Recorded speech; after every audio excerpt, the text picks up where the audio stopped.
ექიმების მიერ ზედმეტი მედიკამენტების გამოწერა და წამლებზე ფასების შემცირება ჯანდაცვის სამინისტრო ამ პრობლემის აღმოსაფხრელად ბრძოლას აქტიურად იწყებს, რადგან ბოლო წლებში საქართველოში მედიკოსების მხრიდან წამლების ჭარბი რაოდენობით გამოწერა და პაციენტების მიერ წამლების ზედმეტად მიღება ადამიანთა დიდი ნაწილის ცხოვრების წესად იქცა. აღნიშნულ თემაზე ვნახოთ ჩვენი მცირე გამოკითხვა.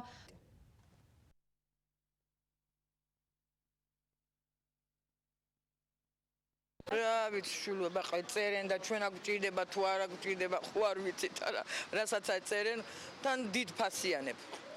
Სამალი უნდა აიაფო იმ ხალხი ვერ აიქაჩას რომ იყიდოს სამალი. მე რაც უნდა მეყიდე მინახევარი ვიყიდე ახლა. წამლებიც უნდა გაიაბდეს შულო და წამლებთან ერთად ექიმთან ვიზიტიც უნდა დაიაბდეს.